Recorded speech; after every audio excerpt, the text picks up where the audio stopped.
बानी पीटीआई और बुशरा बीबी निकाह केस में बरी, सजा के खिलाफ अपीलें मंजूर। ट्रायल कोर्ट का फैसला कलअदम करार, सेशन कोर्ट ने रिहा करने का हुक्म दे दिया। बानी पीटीआई और बुशरा बीबी की रिहाई की रोबकार जेल इंतजामिया को मौसूल। एडिशनल सेशन जज अफजल मजोका ने 28 दफात पर मुश्तमिल तहरीरी फैसला जारी कर दिया। जज ने अपने फैसले में लिखा कि बानी पीटीआई और बुशरा बीबी की शादी किसी धोखे और बदनीयती की बुनियाद पर नहीं हुई। खबर मानिका ने तस्लीम किया कि उन्हें बुशरा बीबी की शादी का दूसरे दिन ही इल्म हो गया था। हैरत की बात है कि खबर मानिका 6 साल तक चुप बैठे रहे, अब अपना मुकदमा साबित ना कर सके। अगर बानी पीटीआई और बुशरा बीबी किसी और मुकदमे में मतलूब नहीं है तो फिर रिहा कर दिया जाए। खबर मानिका की मेडिकल बोर्ड की दरखास्त भी खारिज कर दी गई। ट्रायल कोर्ट ने बानी पीटीआई और बुशरा बीबी को 7 साल कैद और 5 लाख जुर्माने का फैसला सुनाया था।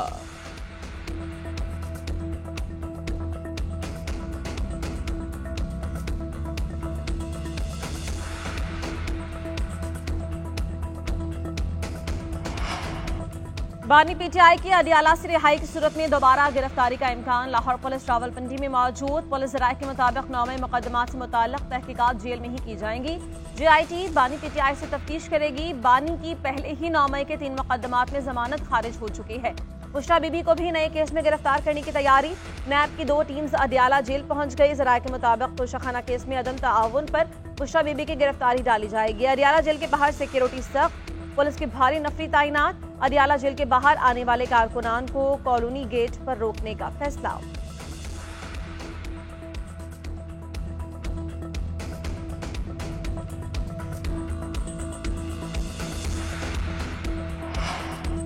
नवाज शरीफ का मखसूस नशिस्तों से मुताल्लिक सुप्रीम कोर्ट के फैसले पर हैरत का इजहार। मरी में नवाज शरीफ की वजीर आजम शहबाज शरीफ और पार्टी रहनुमाओं से मुलाकातें। ज़राए के मुताबिक सुप्रीम कोर्ट के फैसले के हवाले से तफसीली मुशावरत की गई। वज़ीर आज़म और नवाज शरीफ की मुलाकात में सुप्रीम कोर्ट के फैसले के मुहर्रिकात और असरात पर बातचीत की गई।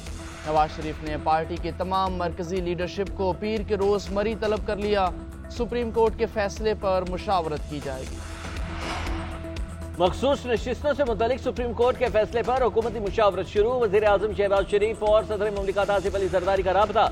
वज़ीर आज़म ने सदर को पार्टी और हुकूमती नुक्ता नज़र से आगाह किया। सदर का दोनों जमातों के आईनी और कानूनी माहिरीन को मिल बैठने का मशवरा। वज़ीर आज़म शहबाज शरीफ की ज़ेर सदारत मुशावरती इजलास। सुप्रीम कोर्ट के फैसले के बाद पैदा होने वाली सूरत हाल पर गौर।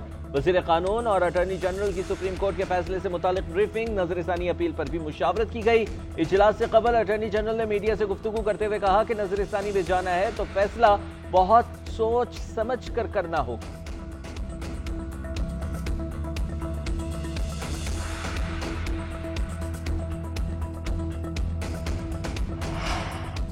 बानी पीटीआई ने सुप्रीम कोर्ट का मखसूस नशिस्तों से मुताल्लिक फैसला सच की फतह करार दे दिया। कमरा अदालत में सहाफियों से गुफ्तगू करते हुए कहा, सुप्रीम कोर्ट के जजेस रूल ऑफ लॉ के लिए खड़े हो गए। फैसले से कौम की उम्मीदें बहाल हुई। फैसले के खिलाफ एहतजाज करने वालों को शर्म आनी चाहिए। चीफ इलेक्शन कमिश्नर मुस्ताफी हूँ, उनके खिलाफ आर्टिकल 6 की कार्रवाई होनी चाहिए। 8 फरवरी की ज़ेरे इल्तवा पिटीशन भी सुनी जाए। चीफ जस्टिस से एक बार फिर अपने केसेस से हटने का मुतालबा। कहा, चीफ जस्टिस की अहलिया के मेरे खिलाफ बयानात रिकॉर्ड का हिस्सा है। मुज़ाकरात के लिए 2 शराइत रख दी। मुकदमात खत्म करने और खातिन की रिहाई का मुतालबा। मैंडेट वापस करने की दूसरी शर्त। भूख हड़ताल के मामले पर इंटरनेशनल फोरम से राबता करने का इंदिया।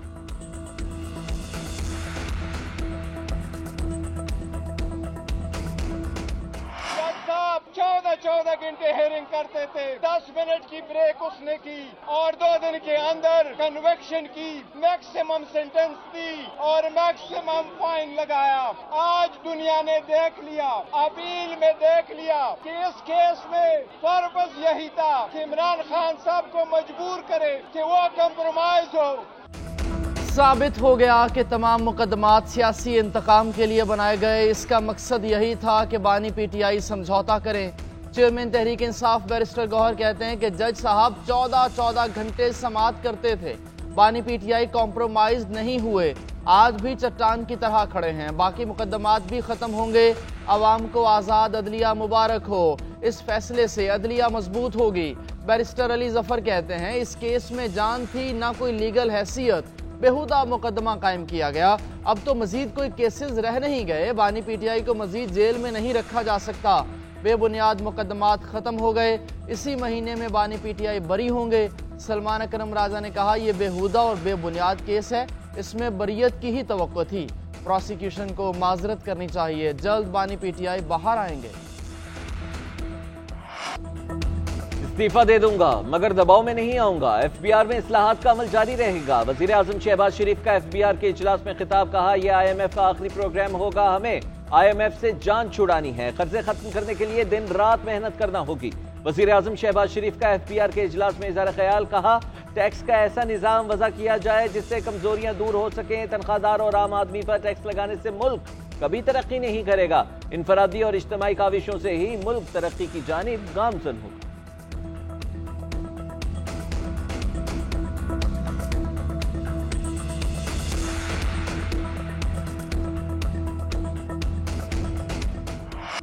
फैसले की होम डिलीवरी की गई, उसकी दहलीज पर पहुंचाया गया जिसमें फर्क ही नहीं। जाती राय है कि कल का फैसला आईनी नहीं सियासी है। जिसने इंसाफ का दरवाजा नहीं खटखटाया उसी को रिलीफ दिया गया। अदलिया आइन की तशरीह कर सकती है, इसको दोबारा लिखना उनका काम नहीं। आइन बनाना पार्लियामान का काम है और ऐसा ही होता रहेगा। वज़ीर दिफा ख्वाजा आसिफ का सुप्रीम कोर्ट के फैसले पर रद्द-ए-अमल।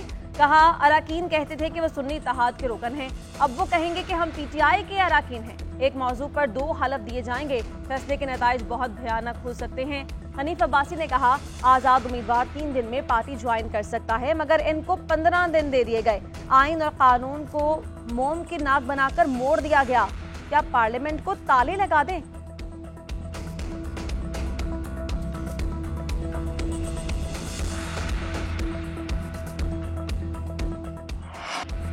PTI को वो रिलीफ दिया गया जो इन्होंने मांगा ही नहीं। हमने सुना था खुदा बिन मांगे देता है, यहाँ तो अदलिया बिन मांगे दे रही है।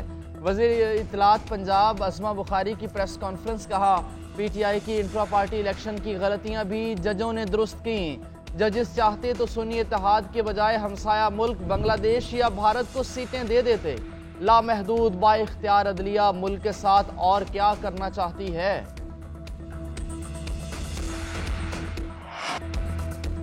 नजरसानी में जाना है तो फैसला बहुत सोच समझ कर करना होगा। अटॉर्नी जनरल मंसूर आवान की गुफ्तगू। कहते हैं अभी सुप्रीम कोर्ट का मुख्तसर फैसला आया है, काबीना या आला सतह पर इससे मुतालिक गुफ्तगू नहीं हुई। फैसले पर मुशावरत जरूर की गई है। हुकूमत ने अभी तक कोई फैसला नहीं लिया। नजरसानी दायर की जाएगी या नहीं अभी कुछ कहना मुश्किल।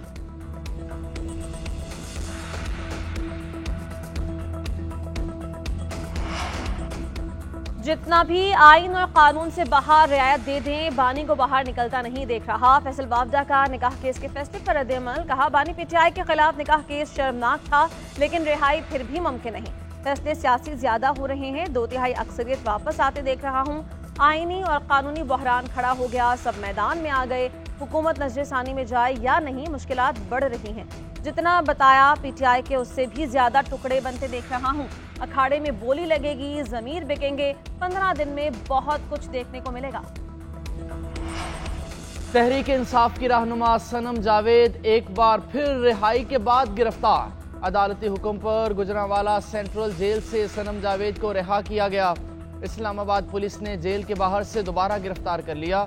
लाहौर हाई कोर्ट ने 3 रोज कबल सनम जावेद को 9 मई के मुकदमे से डिस्चार्ज करने का हुक्म जारी किया था। इलेक्शन कमीशन ने इंट्रा पार्टी इलेक्शन के समाअत के लिए मुकर्रर कर दिया। समाअत 23 जुलाई को होगी। चीफ इलेक्शन कमिश्नर की सरबराही में 5 रुकनी बेंच समाअत करेगा। तहरीक इंसाफ के इलेक्शन कमिश्नर और दीगर को नोटिस जारी। इलेक्शन कमीशन के पॉलिटिकल फाइनेंस विंग ने इंट्रा पार्टी इलेक्शन पर सवालात उठाए। तहरीक इंसाफ इलेक्शन कमीशन के सवालात पर कमीशन को मुतमईन करेगी।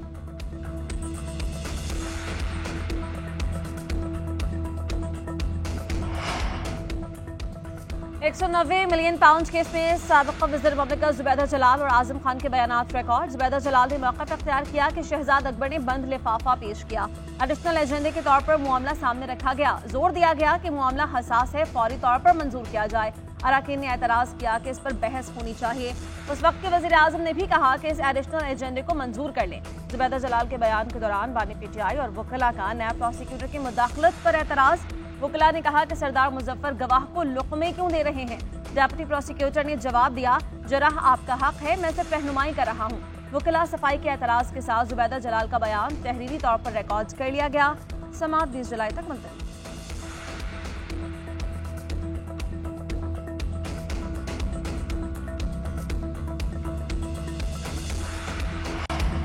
जमात इस्लामी का चीफ इलेक्शन कमिश्नर और अराकीन से इस्तीफे का मुतालबा। अमीर जमात इस्लामी हाफिज नईमुर रहमान कहते हैं सुप्रीम कोर्ट का फैसला ताज़ा हवा का झोंका है।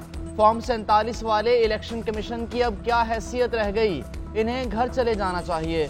मखसूस नशिस्तें हटा दें तो हुकूमत की अक्सरियत भी साबित नहीं होती। फॉर्म 47 वाले असम्बली में बैठे हैं। फॉर्म 47 पर जुडिशल कमीशन बनना चाहिए। दूध का दूध और पानी का पानी हो जाएगा। नाम लिए बगैर JUI पर भी तनकीद। बोले जो जमातें विकेट के दोनों जानिब खेलती हैं वो जुज़वी नहीं, फैसले को मुकम्मल तौर पर कबूल करें। कल पूरे पाकिस्तान में धरने होंगे, लोगों को रिलीफ दिलाएंगे। पाकिस्तान और IMF के दरमियान स्टाफ लेवल मुआहिदा तय। 37 माह के लिए $7 अरब मिलेंगे। नए कर्ज प्रोग्राम की हतमी मंजूरी IMF का एग्जीक्यूटिव बोर्ड देगा। एलामी में कहा गया है कि प्रोग्राम में मालियाती और मॉनेटरी पॉलिसी को मजबूत बनाने के इक़दाम, टैक्स की बुनियाद को वसी करना शामिल है। एक साल में महंगाई कम, ज़र मुबादला ज़खायर बेहतर, मुआशी इस्तेहकाम को फ़रोग़ मिला।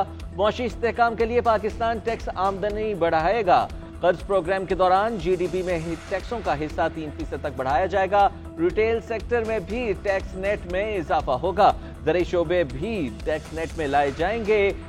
टैक्स दहिंदगान की तादाद में इजाफा और रियासती मिल्कियती इदारों के इंतजामी अमूर बेहतर करने के प्रोग्राम का हिस्सा है। नया प्रोग्राम पाकिस्तान में मुआशी इस्तेहकाम का बाइस भी बनेगा।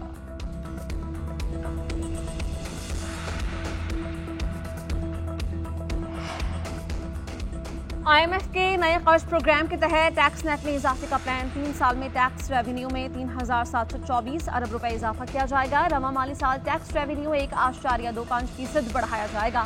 ज़राई शोबे से हासिल आमदन को टैक्स नेट में लाना शराइत में शामिल। रिटेलर्स और बरामद कुनंदगान भी इजाफी टैक्सेस की जद में आएंगे।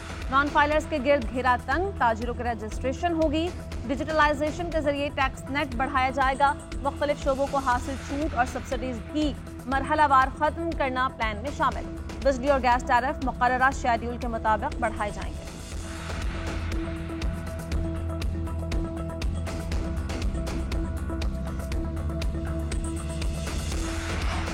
वफाकी वज़ीर ख़जाना मोहम्मद औरंगज़ेब का स्ट्रक्चरल रिफॉर्म्स लाने का ऐलान। IMF से स्टाफ लेवल मुआहिदा तय पाने का खैर मकदम। वज़ीर ख़जाना ने कहा IMF प्रोग्राम से मैक्रो इकनॉमिक इस्तेहकाम लाने में मदद मिलेगी। प्रोग्राम के तहत हमें स्ट्रक्चरल रिफॉर्म्स यकीनी बनाने की ज़रूरत है। पब्लिक फाइनेंस, तवानाई और हुकूमती इदारों के शोबों में इस्तेहकाम लाएँ।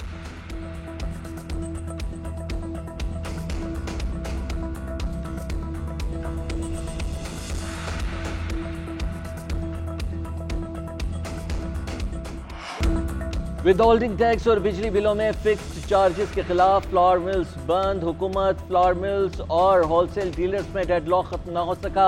मिल्स की हड़ताल तीसरे रोज भी जारी। मुल्क भर में आटे की शॉर्टेज, आटे का बहरान पैदा होने का भी खदशा। सिंध में आटे की चक्कियां बंद। गंदम की पिसाई भी शुरू ना हो सकी। मुख्तलिफ शहरों में आटा चक्की मालिकान ने कीमत में 5 से 13 रुपए फी किलो का इजाफा भी कर दिया।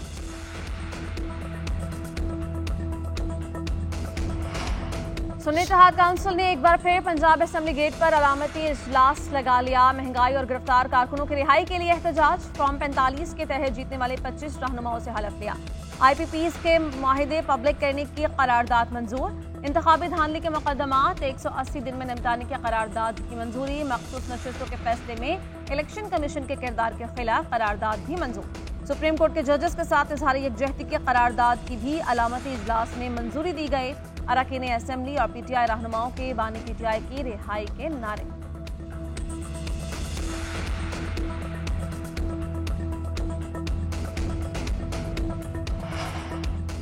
नसीम शाह दी 100 लीग नहीं खेल पाएंगे। PCB का फास्ट बॉलर को NOC जारी ना करने का फैसला। ज़राए के मुताबिक बोर्ड वर्कलोड मैनेजमेंट के तहत नसीम शाह को NOC नहीं देगी। बांग्लादेश और इंग्लैंड के खिलाफ होम टेस्ट सीरीज करीब हैं। PCB ने फास्ट बॉलर को इंजरीज से बचाने की खातिर NOC जारी नहीं किया।